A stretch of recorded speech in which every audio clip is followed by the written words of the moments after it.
Hi, I'm Juanita and I'm going to assist you in how to complete a project form.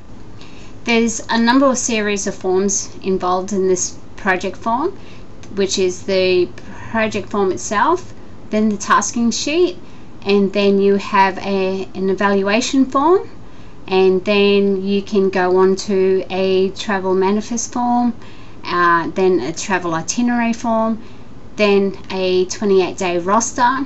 But this video is about how to complete a daily occurrence form.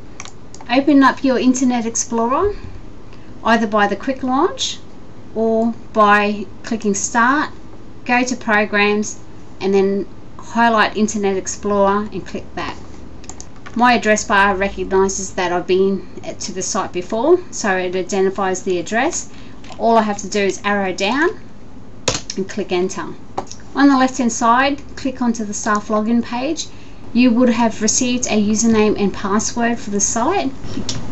Your username and password. Either hit enter or click onto login, either which way.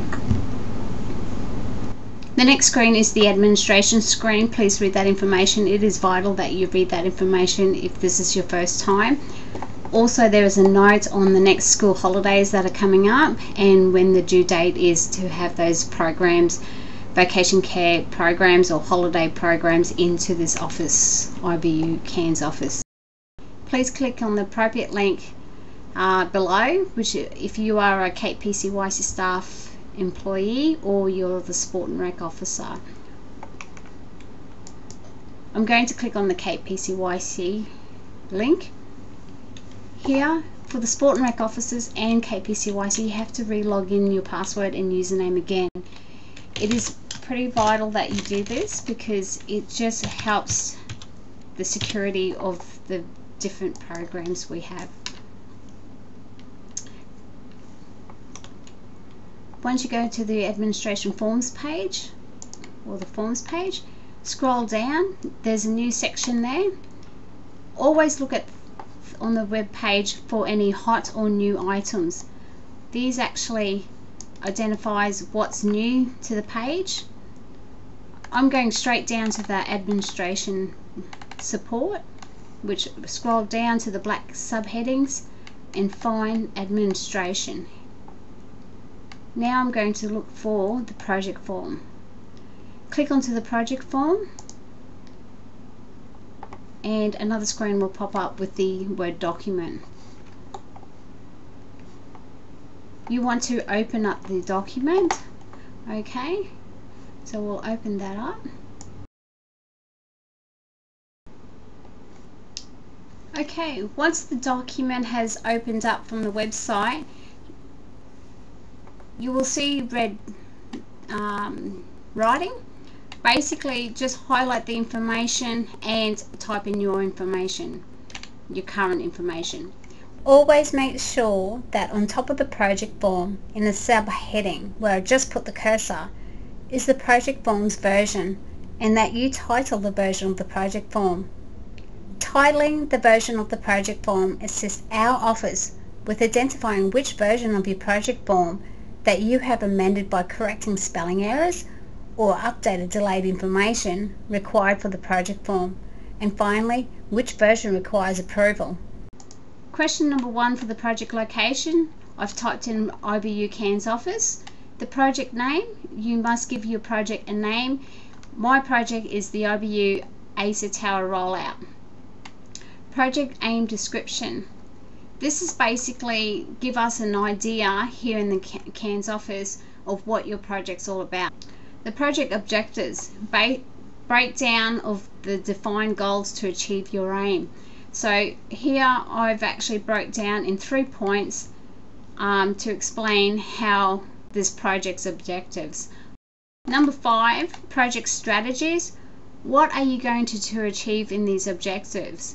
Okay, try to break it down so that you know how or what are you going to do to achieve your project strategies. Number 6, project performance indicators. How will you know if your project is successful? Well, I'm going to put in how I think, and I'm saying I've got to be realistic to the managers about my time frames.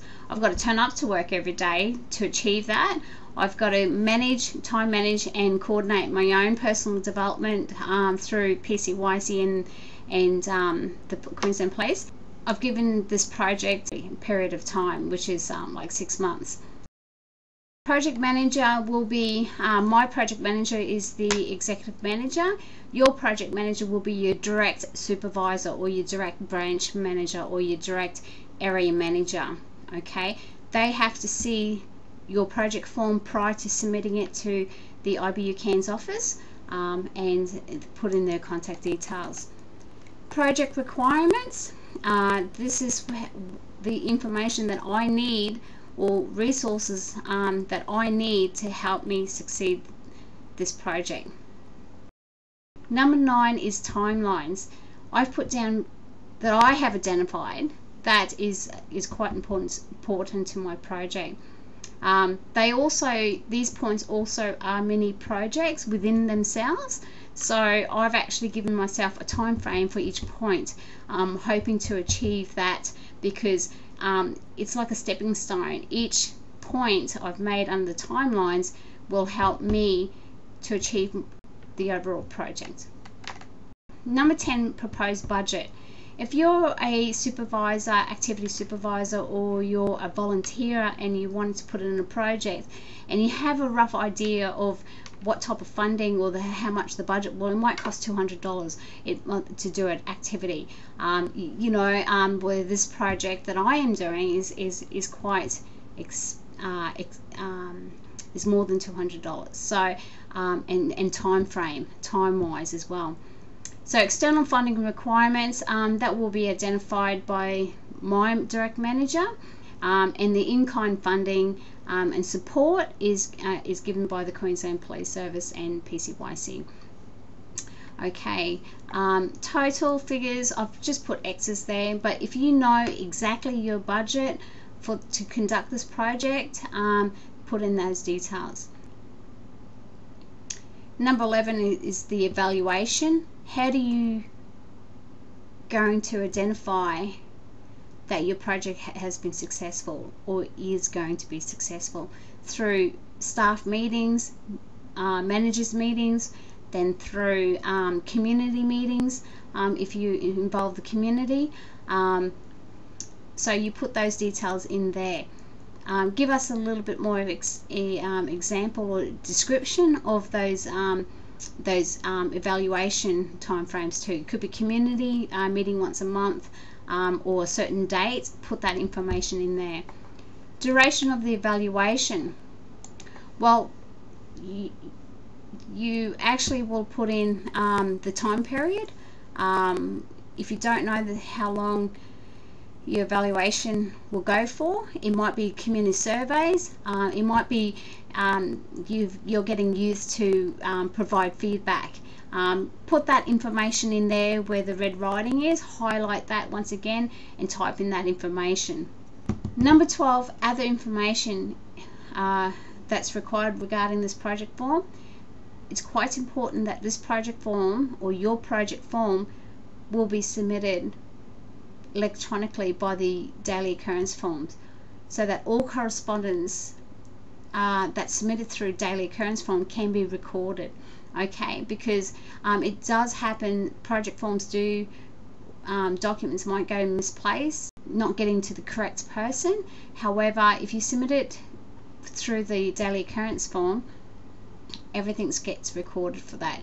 You receive a copy, your direct manager receives a copy, and our IBU Cairns office receives a copy. So that's why it's really important to submit your project forms electronically by using the daily occurrence form. Other information regarding this project form, at the end of the day, David Bird, the executive manager for the Indigenous Business Unit, whether you're KPCYC, Sport and Rec, Community Support Services, or National Jobs Creation, or you're a volunteer, the executive manager is the person to sign off and approve your project form regarding funding and for purchase requests.